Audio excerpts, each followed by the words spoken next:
Nama saya Valina Lino dari Pendidikan Biologi Universitas Kristen Indonesia, Fakultas Keguruan dan Ilmu Pendidikan.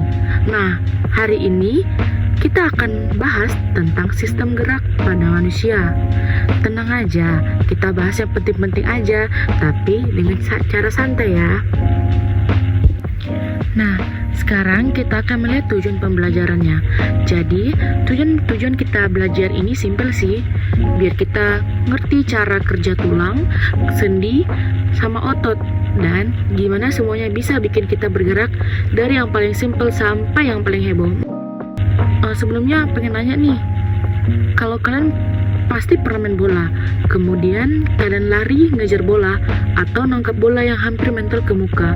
Itu semua terjadi karena tulang, sendi, dan otot kalian yang bekerja sama.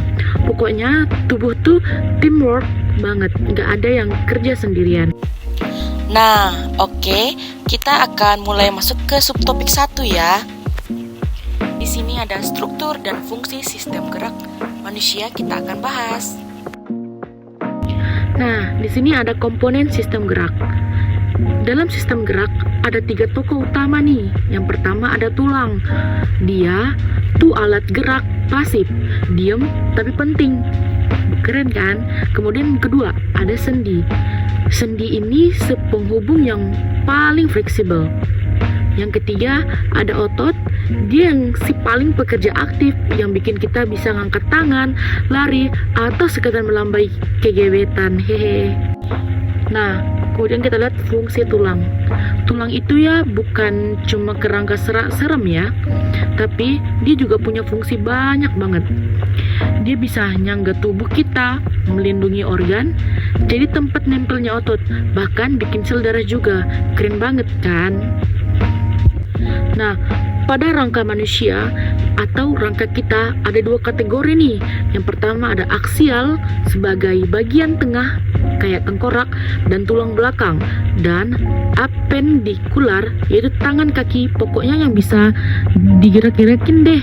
Di sini kita lihat ada gambarnya.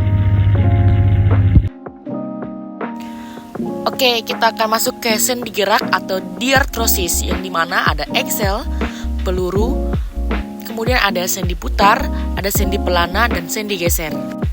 Nah, bisa kita lihat sendiri ya, sendi peluru pada bahu dan panggul itu adalah contohnya, memungkinkan gerak kita ke segala arah, sedangkan sendi engsel seperti pada siku hanya bisa menekuk dan meluruskan. Kita akan lanjut ke materi berikutnya. Nah, kemudian kita lihat ada jenis otot. Nah, jenis otot ini ada 3 nih, yang teman-teman atau adik-adik bisa lihat. Yang pertama ada lurik, ada polos, dan jantung. Yang kita bisa kontrol itu, coba tebak otot apa? Iya, yang bisa kita tebak itu adalah otot lurik. Nah, kalau otot polos sama jantung mah kerjanya otomatis, kita tinggal hidup aja. Contohnya kita tidur, pasti mereka tetap bekerja. Tanpa kita sadari, mereka terus bekerja. Kita lihat juga ada antagonis dan sinergis. Nah, otot itu selalu kerja tim tahu. Contohnya bicep sama tricep. Kalau bicepnya kontraksi seperti kayak lengan menekuk, mungkin bisa dilihat nih. Kemudian kalau tricepnya itu kontraksi dengan tangan atau lengan lurus. Mereka tuh kayak duo yang satu narik, satu dorong. Beda tugas tapi saling melengkapi. Oke, kita akan lanjut ke subtopik yang kedua nih. Kita akan lihat mekanisme kerja otot. Di sini kita lihat faktor yang mempengaruhi sistem gerak itu sendiri.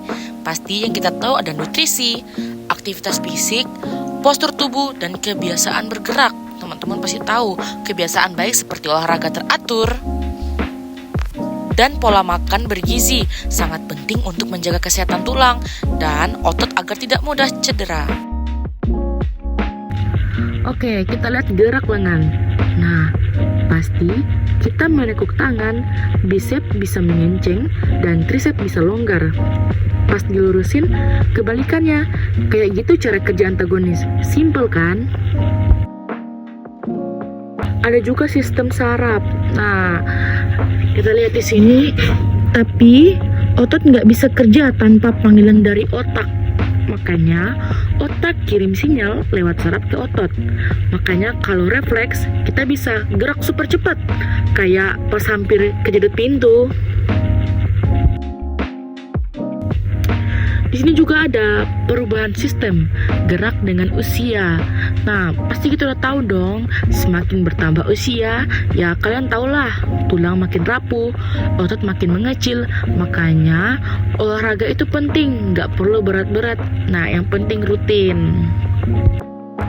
Kita juga bisa lihat cara menjaga sistem gerak. Di sini kita lihat supaya sistem gerak tetap sehat, kita pasti perlu apa? Kita perlu jaga postur, kita perlu berolahraga, jangan ngangkat beban yang aneh-aneh deh, dan makan yang benar.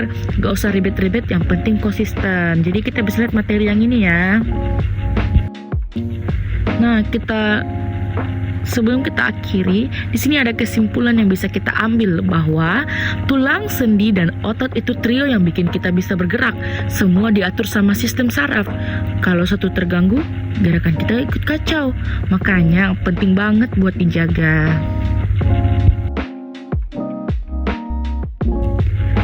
Nah, kita juga bisa di sini ada evaluasi. Mungkin nanti bisa kita lihat dan kalian bisa coba buat cek sendiri udah paham atau belum.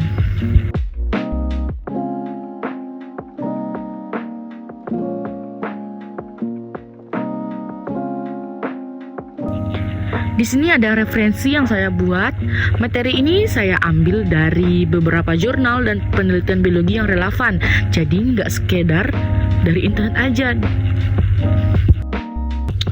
Oke, terima kasih sudah menonton video ini. Semoga kalian makin ngerti ya cara kerja tubuh dan makin sayang sama badan sendiri. Sampai ketemu di materi berikutnya. Bye.